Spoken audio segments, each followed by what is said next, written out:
ഒരു മുംബൈയില് ബാലചന്ദ്രൻ അലീനയെ സ്റ്റാലിൻ്റെ കൈകളിൽ ഏൽപ്പിക്കുന്നു. അങ്ങനെ പ്രിയ പ്രേക്ഷകരെ, പ്രിയ കൂട്ടുകാരെ, അലീന തൻ്റെ അച്ഛൻ്റെ അടുത്തേക്കുള്ള യാത്ര തിരിക്കുകയാണ് നാളെ. വളരെ സങ്കടകരമായി തന്നെ സഹോദരങ്ങളോട് അലീന യാത്ര പറയുന്നൊരു കാഴ്ച കാണാനായിട്ട് കഴിയുന്നുണ്ട്, സാധിക്കുന്നുണ്ട്. ഇതേ സമയം കൃഷ്ണമോളാണെങ്കിൽ ചേച്ചി പോവേണ്ട എന്ന് വീണ്ടും ഓർമ്മിപ്പിക്കുമ്പോൾ അത് ശരിയാകില്ല, പോയേ മതിയാവുകയുള്ളൂ. ഞാനിവിടെ നിൽക്കുന്നിടത്തോളം കാലം നിങ്ങൾക്ക് നിങ്ങളുടെ അമ്മ അകന്നു പോയിക്കൊണ്ടേയിരിക്കും. അതുകൊണ്ട് തന്നെ ചേച്ചി പോയേ മതിയാവുകയുള്ളൂ എന്ന് കൃഷ്ണമോളോട് അലീന പറയുകയാണ്.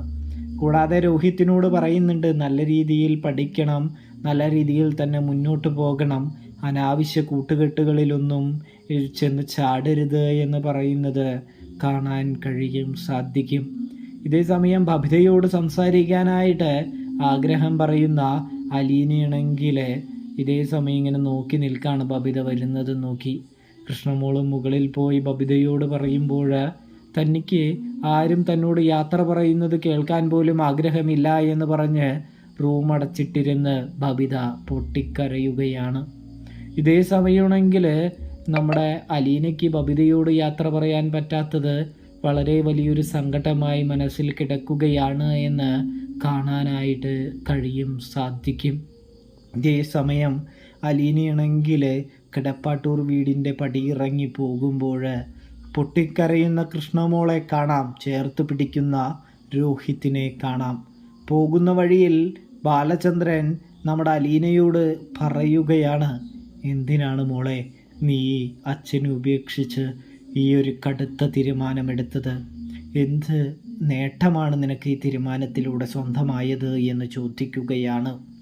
ഇതേ സമയം അച്ഛാ, നിങ്ങളെല്ലാവരും ഒന്നിച്ച് ഒരു കുടുംബമായി ജീവിക്കുന്നത് കാണാനാണ് താൻ ഈ കഷ്ടപ്പാടും ഈ പെടാപ്പാടും ഒക്കെ പെടുന്നത്.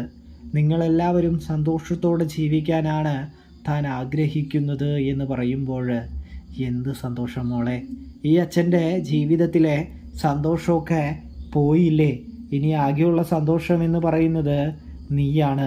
ഇപ്പം അതാ നീ കൂടി പോവുകയാണ്.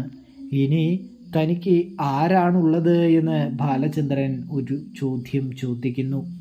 ഇതേ സമയം അലീന പറയുന്നുണ്ട്, അച്ഛൻ്റെ കൂടെ എന്നും ഞാനുണ്ടാകും, ഒരു വിളിപ്പാടകലെ ഞാനുണ്ടാകുമെന്ന് പറയുമ്പോൾ എന്നാലും എനിക്ക് താങ്ങായി നീ എൻ്റെ ഒപ്പം ഉണ്ടാകില്ലല്ലോ മോളെ എന്ന് പറഞ്ഞുകൊണ്ട് ബാലചന്ദ്രൻ പൊട്ടിക്കരയുകയാണ്. ഇതേ സമയം ബാലചന്ദ്രൻ കരയുന്നത് കണ്ട അലീന വളരെയധികം സങ്കടപ്പെടുന്നുണ്ട്, ദുഃഖിക്കുന്നുണ്ടെന്ന് കാണാനായിട്ട് സാധിക്കും. അലീന ബാലചന്ദ്രനെ ആശ്വസിപ്പിച്ചുകൊണ്ട് പറയുന്നുണ്ട്, അച്ഛാ കരയല്ലേ, സങ്കടപ്പെടല്ലേ, ഈ സമയവും കടന്നു പോകും, ഈ വേദന ഇപ്പോൾ അനുഭവിച്ചേ മതിയാവുകയുള്ളൂ എന്ന് പറയുന്നു. അതേസമയം ബാലചന്ദ്രൻ പതിയെ ഓക്കെ ആകുന്നുണ്ട് എന്ന് കാണാനായിട്ട് സാധിക്കും. അങ്ങനെയിരിക്കെ നമ്മുടെ ബാലചന്ദ്രനാണെങ്കിൽ അലീനയും കൊണ്ട് നമ്മുടെ സ്റ്റാലിൻ്റെ മുമ്പിലെത്തുകയാണ് പ്രേക്ഷകരെ. ഇതേ സമയം സ്റ്റാലിനെ അപ്രതീക്ഷിതമായി കണ്ട് അലീന ഞെട്ടിത്തെരിച്ചുകൊണ്ട് ചോദിക്കുന്നുണ്ട്, ഇയാൾ അന്ന് നമ്മുടെ വീട്ടിൽ വന്നതല്ലേ? അന്ന് എന്തോ കച്ചവടവും കാര്യങ്ങളൊക്കെയുള്ള ആളാണെന്നല്ലേ അച്ഛൻ പറഞ്ഞത്? ഇപ്പോൾ എന്താ ഇങ്ങനെ, ഇയാൾ ആരാണ് എന്ന് ചോദിക്കുകയാണ്. ഒടുവിൽ അലീനയ്ക്ക് മുൻപിൽ ബാലചന്ദ്രൻ ആ രഹസ്യം പറയുകയാണ്. അതായത് നീ രാജകുമാരിയെ പോലെ ജീവിക്കാനായിട്ട് പോകുന്നത് നിൻ്റെ അച്ഛൻ്റെ വീട്ടിലാണ്, നിൻ്റെ അച്ഛൻ്റെ കൂടെയാണ്. സത്യം പറഞ്ഞാൽ യഥാർത്ഥത്തിൽ ഇതാണ് നിൻ്റെ അച്ഛൻ എന്ന് പറയുകയാണ്.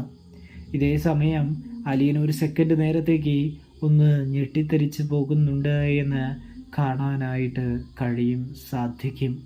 കൂടാതെ അലീനയാണെങ്കിൽ അച്ഛനെ കണ്ടതും അച്ഛനോട് ദേഷ്യപ്പെടാനായിട്ട് തുടങ്ങുകയാണ്. നിങ്ങൾ എന്തിനാണ് എൻ്റെ ജീവിതത്തിലേക്ക് ഇപ്പോൾ വന്നിരിക്കുന്നത് എന്ന് ചോദിച്ചുകൊണ്ട് തന്നെ ദേഷ്യപ്പെടുന്നുണ്ട്.